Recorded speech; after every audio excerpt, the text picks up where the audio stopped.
गरीब बहू को मिला 4 रसोई वाला ससुराल। वाओ भाभी, आप आज कितनी सुंदर लग रही हो। आओ मैं आपको हमारा घर घुमाती हूँ। कल तो रात ज्यादा होने की वजह से माँ ने आपको आते कमरे में भेज दिया था, लेकिन आज मैं आपको हमारा घर दिखाऊंगी।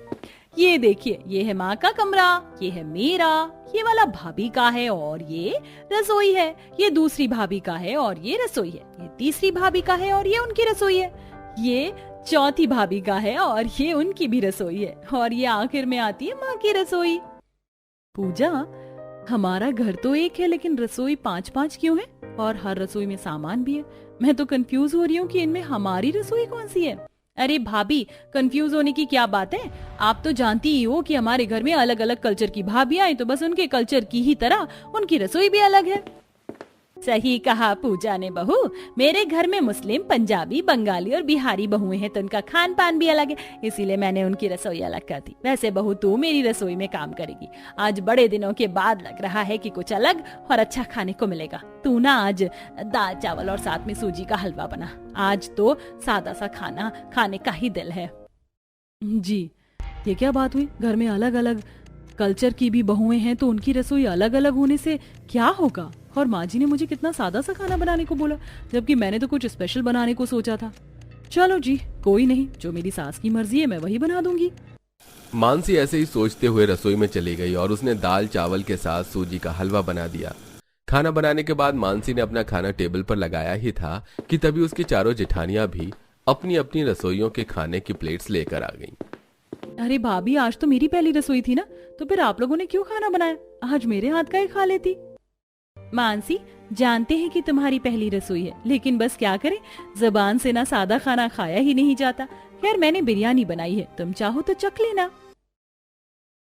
और मैंने बनाए है गर्मा गर्म आलू पनीर के पराठे और साथ में दाल मखनी। मेरे बंगाल में तो मछली खाई जाती है, मैंने तो फिश करी और चावल बनाए हैं। अब मैंने भी छोटी मछली के साथ चावल बनाए हैं भैया। बड़ी मेहनत लगती है बनाने में, खाकर मजा आ जाएगा। अरे वाह, मेरी तो अलग अलग कल्चर की जेठानियों ने दावत सी कर दी है। मैं तो इनका बनाया हुआ ही खाना खाऊंगी। अपना अपना खाना लगाकर सभी खाना खाने को बैठ गए, लेकिन मानसी ने अपना बनाया हुआ खाना नहीं निकाला। उसने अपनी जेठानियों का ही खाना लिया, जिसको देखकर सुजाता बोली, अरे बहू, तूने तो अपनी जेठानियों के खाने से ही प्लेट भर ली है, अपने बनाए दाल चावल भी तो खा। माँ जी, जब पास में इतना कुछ अच्छा अच्छा रखा हुआ है तो ऐसे में ये खाना कैसे खाया जा सकता है? मैं तो हैरान हूँ कि आपने मुझसे इतना सादा खाना बनवाया, नहीं तो जेठानियों ने तो आज दावत सी कर दी है। मानसी ऐसे ही तारीफ करते हुए अपनी जेठानियों का खाना खाने लगी। अगले दिन ऐसे ही खाना बनाने का वक्त है, आज क्या बनाऊं? भाभियों से पूछकर आती हूँ कि वो क्या बना रही हैं। मानसी ऐसे बोलकर हया के पास पहुंची और बताओ हया भाभी, क्या बन रहा है? कुछ नहीं मानसी, आज तो मैं कोरमा और साथ में पुदीने वाले नान बना रही हूँ। अरे वाह, कोरमा और पुदीना वाले नान, मजा आ जाएगा। अब जाकर सविता भाभी, ईशानी भाभी और बिल्लो भाभी से भी पूछूंगी कि वो क्या बना रही हैं। मानसी ऐसे बोलकर बिल्लो के पास पहुंची। बिल्लो भाभी, बताओ क्या बना रही हो आज? और मैं तो आज मक्के की रोटी और सरसों का साग बना रही हूँ। अरे वाह, मक्के की रोटी और सरसों का साग, मजा आ जाएगा। ऐसे ही मानसी बाकी भाभियों के पास भी गई और फिर खुद से अपने कमरे में आकर बोली, हया भाभी भी अच्छा खाना बना रही हैं, बिल्लो भाभी का भी बढ़िया है, सविता भाभी भी लिट्टी चोखा बना रही है और ईशानी भाभी भी बंगाल की मशहूर माछेर झोल बना रही है। तो फिर मेरा खाना बनाने की क्या जरूरत है? हम सब भी यही बढ़िया चीजें ही बना लेंगे। मानसी ऐसे बोलकर अपनी जिम्मेदारी से मुक्त हो गई और उसने कुछ भी नहीं बनाया। कुछ देर बाद जब सभी खाना खाने को आए तो, क्या बात है, आज मानसी बहू ने खाना नहीं बनाया? पता नहीं, पूछती हूँ। बहू, आज तूने खाना नहीं बनाया क्या? नहीं माँ जी, भाभियां ही इतनी अच्छी अच्छी चीजें बना रही थी तो मुझे लगा कि इनके आगे अब कोई सादा खाना ही क्या खाएगा, इसलिए मैंने कुछ नहीं बनाया। लो कर लो बात, हम तो सादा खाना खाने ही आए थे। बहू ने बेवजह ही अपना दिमाग चलाया। मानसी, तुम्हें खाना बनाना चाहिए था, फिर चाहे कोई कुछ भी बनाए। कितने दिनों बाद तो लगा था भरपेट खाना मिलेगा, लेकिन भाभी आपने तो कुछ बनाया ही नहीं। अरे मैंने बनाया या इन्होंने बनाया एक ही बात है। और ससुराल वालों को वैसे भी चैन नहीं रहता है, बहू अच्छा बनाए तो दिक्कत, बुरा बनाए तो दिक्कत। आपको तो दिक्कत होनी ही थी, जो बनाए वो खा लीजिए ना। मानसी ऐसे ही बोलकर खाना खाने लगी। उसे अभी अंदाजा नहीं हुआ था कि आखिर क्यों उसके ससुराल वाले सादा खाना खाने को तरस रहे थे। ऐसे ही अगले दिन आज सारी बहुएं बाजार में सब्जी खरीदने को आई हुई थी। मैंने तो नहारी बनाने का सामान ले लिया है, बाकी सबने भी ले लिया है। मानसी, तुम खाना बनाने का सामान नहीं लोगी? नहीं भाभी, जब आप सभी इतना अच्छा अच्छा खाना बना रही हो तो फिर मुझे क्या ही जरूरत है कुछ भी बनाने की। मैं खाना नहीं बनाऊंगी, मुझे तो आपके हाथ का अच्छा अच्छा खाना खाना पसंद है। माँ बाबा को क्या है, उन्हें तो बहू के खाने में नुक्स ही दिखाई देगा, लेकिन मैं आपके साथ हूँ। मैं तो आपका ही बनाया हुआ खाना खाऊंगी और सभी को खाने को भी बोलूंगी। मानसी की बात को सुनकर सभी बहुएं खुश हो गईं। आज के दिन भी सारी बहुएं बाजार से आकर अपनी अपनी पसंद की डिशेस बनाने को अपनी अपनी रसोई में चली गई, लेकिन मानसी नहीं गई। वो कमरे में ही बैठी हुई थी कि उसके पास सुजाता आई। बहू, इतनी फुर्सत से क्यों बैठी हुई हो? खाना कौन बनाएगा? वो भाभी है ना, बहुत अच्छा अच्छा खाना बना रही है, तो हम वही खा लेंगे। नहीं, हम वो नहीं खाएंगे। तेरे ससुर जी ने बोला है कि आज खाने में वो खिचड़ी खाएंगे। जा जाकर खिचड़ी बना दे। जी, इनकी क्या दिक्कत है? अगर बहुएं मालपुए बना के खिला रही है तो इन्हें खिचड़ी खानी है, और बहुएं अगर खिचड़ी बनाती है तो इन्हें मालपुए खाने को चाहिए होते हैं। वैसे सही कहते हैं लोग कि एक लड़की कभी अपने ससुराल वालों को खुश नहीं कर सकती है। मानसी ऐसे ही बातें बनाने लगी और ऐसे ही बातें बनाते बनाते उसने खिचड़ी बनाई और उसे अपने सास ससुर को खाने को दिया। मानसी अपनी भाभीयों के हाथ का ही खा रही थी कि लेकिन ये सब अच्छी चीजें हैं, लेकिन आज मुझे इन्हें खाने में मजा क्यों नहीं आ रहा है? मानसी खाने को आज एंजॉय नहीं कर पा रही थी। ऐसे ही लगभग एक हफ्ता गुजरा। इस एक हफ्ते में उसने अपनी भाभीयों के हाथ का ही खाया था। आज के दिन मानसी अपने कमरे में बैठे हुई सोच रही थी।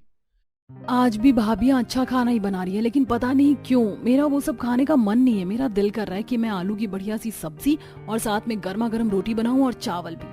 हाँ, आज तो मैं ये सादा खाना ही बनाऊंगी। वैसे अब मुझे समझ आ रहा है कि माँ बाबा क्यों मुझे सादे खाने को बोलते थे, क्योंकि मेरा तो एक हफ्ते में ही दिल भर गया और माँ बाबा तो कब से यही सब खाते हैं, तो उनका कितना ज्यादा दिल भर चुका होगा। मैं बदतमीजी करने के लिए माफी मांग लूंगी और मैं आज सभी को उनकी पसंद का खाना खिलाऊंगी। मानसी ऐसे ही सोचते हुए रसोई में आई और सभी की पसंद को सोचते हुए उसने रोटी सब्जी बनाई। जब सभी कुछ देर बाद डाइनिंग टेबल पर आए तो अरे वाह, रोटी चावल और सब्जी, आहा, आज तो मजा आ जाएगा। बहू, ये तूने बनाई है क्या? जी बाबा, मुझे लगा कि मुझे आपकी पसंद को समझना चाहिए। हम सभी एक जैसे ही कल्चर के हैं और मैं ये जान गई हूँ कि कितना ही कुछ भी अलग कर ले, लेकिन जो चीज बचपन से हमारे साथ है उसके बिना रहना मुश्किल होता है। अब से हम यही खाना खाया करेंगे। आप खुश तो है ना?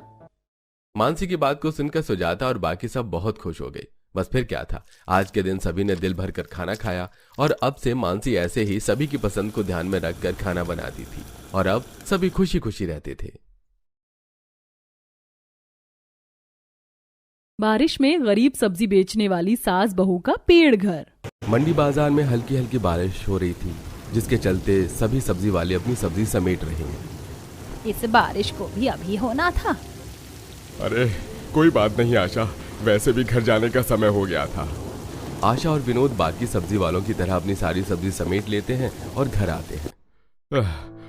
घर में ये जगह जगह पानी, हाँ? और सारी सब्जी बिस्तर पर। माँ जी, हमारे घर की छत टपक रही। अगर सब्जी गीली हो जाती तो वो बेचने लायक नहीं रहती। अगले हफ्ते देवर जी की शादी है, उन्होंने ऑफिस में छुट्टी क्या मांगी, उन्हें नौकरी से निकाल दिया गया। कुछ दिनों में मेरी देवरानी आ जाएगी और बारिश का महीना भी शुरू होने वाला है। घर काफी कमजोर हो गया, समझ नहीं आ रहा है क्या करें। बहू, तुम प्रेग्नेंट हो, ज्यादा फिक्र मत करो।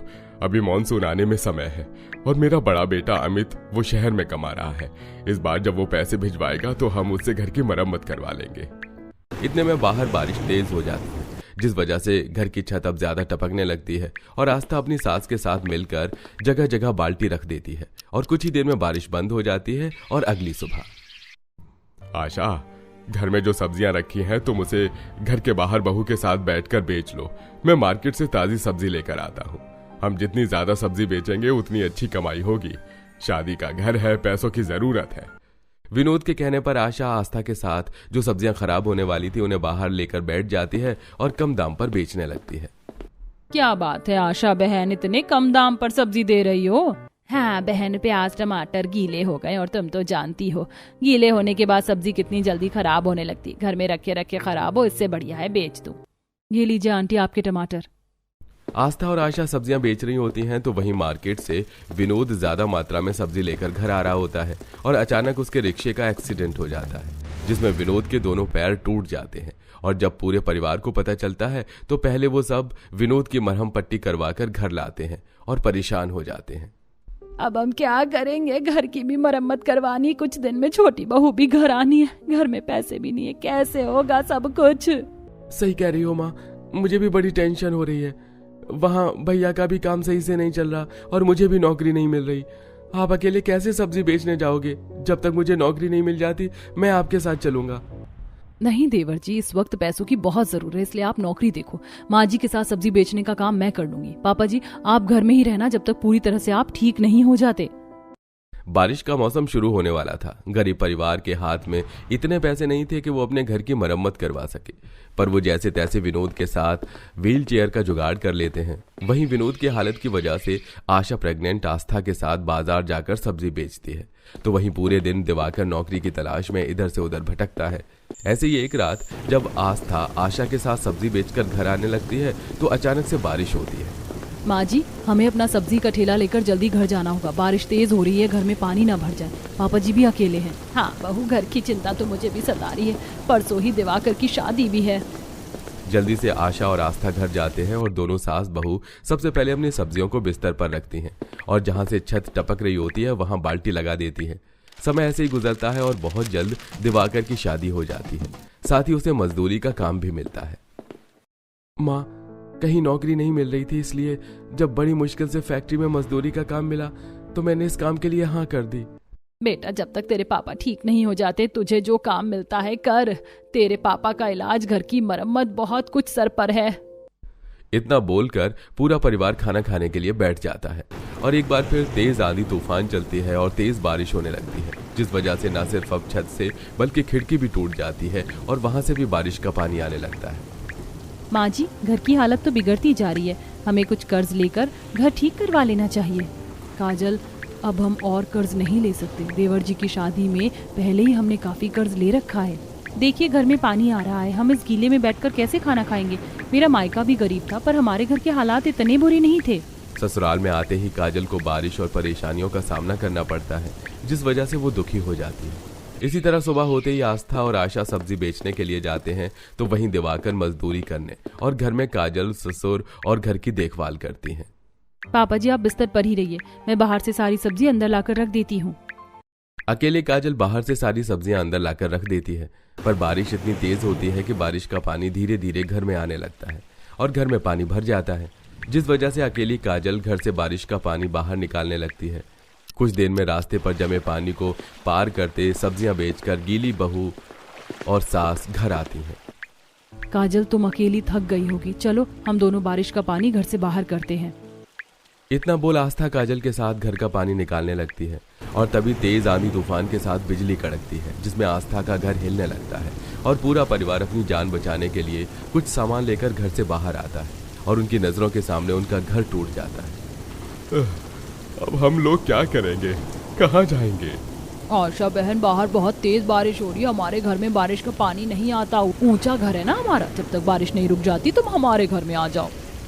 आशा की पड़ोसन एक रात आशा की मदद करती है और उन्हें एक कमरा दे देती है और अगली सुबह उनसे कहती है, तुम्हारे घर में नई बहू आई और बेचारी जब से आई है परेशान हो रही है, बस इसीलिए रात में हमने तुम्हें सहारा दिया, पर हम तुम्हें सारी जिंदगी तो अपने पास नहीं रख सकते ना, इसीलिए जितनी जल्दी हो सके आज के दिन में तुम एक घर देख लो किराए पर। हाँ आंटी, आप बस हमें आज और सहारा दे दीजिए, मैं किराए पर मकान देख कर आता हूँ। दिवाकर उस दिन मजदूरी करने न जाकर आसपास के इलाकों में जाता है और उसे कहीं घर नहीं मिलता, तो वहीं आस्था और आशा भी गीली गीली सब्जी बेच रही होती हैं। नहीं भाई, बारिश में सब्जी बहुत महंगी है, तुम्हारी सब्जियां तो गली हुई हैं। इस बारिश की वजह से कोई बाजार ही नहीं जा रहा और गली की औरतें भी बासी सब्जी लेने को तैयार नहीं।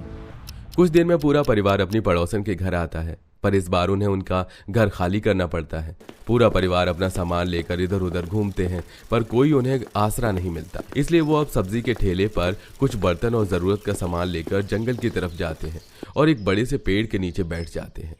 माँ जी वो देखिए, लगता है किसी का खेत आसपास है, तभी तो उसने पेड़ के ऊपर झोपड़ी बनाई है सामान रखने के लिए। पर मैं बड़ी हैरान हूँ, हमारा कच्चा मकान इस बारिश में टूट गया, पर लकड़ी से बने इस पेड़ के ऊपर छोटा सा झोपड़ी का घर, उसे कुछ नहीं हुआ। काश हम भी ऐसे ही पेड़ घर में रह सकते। अरे काजल बहू, काश क्या हम भी ऐसे घर में रह सकते। तुमने तो एक बहुत अच्छा आइडिया दिया है मुझे। जब तक हमारा घर नहीं बन जाता या हमें किराए पर घर नहीं मिल जाता, क्यों ना हम इसी जंगल में पेड़ घर बनाकर रहें। वैसे भी इस जंगल में कोई नहीं आता। हाँ माँ जी, आप बिल्कुल सही कह रहे हैं। बारिश का मौसम शुरू हो चुका है, किसी भी वक्त बारिश हो सकती है। अब बारिश में पेड़ के नीचे तो जिंदगी नहीं काट सकते, इसीलिए अभी से ही काम पर लग जाते हैं। पूरा परिवार रात भर न सोकर गांव से कुछ आरी कील और जरूरत का सामान मांग कर लाते हैं और जंगल के कुछ लकड़ियां काटते हैं। तो वहीं काजल प्रेग्नेंट आस्था के साथ मिलकर एक मोटे से पेड़ की कटाई करती है। बहू, जीना बनाने की जिम्मेदारी मुझ पर छोड़ दो। हम अगर पेड़ के ऊपर घर बनाएंगे तो हमें एक सीढ़ी की जरूरत पड़ेगी। मैं बैठा बैठा कटी हुई लकड़ियों को जोड़कर सीढ़ियां बना देता हूँ। माँ जी, पैसों की तो अब भी जरूरत है। हम दोनों सास बहू ये कुछ सब्जी बेचने चलते हैं। काजल, तुम देवर जी और पापा जी के साथ पेड़ घर की आगे की तैयारी करो।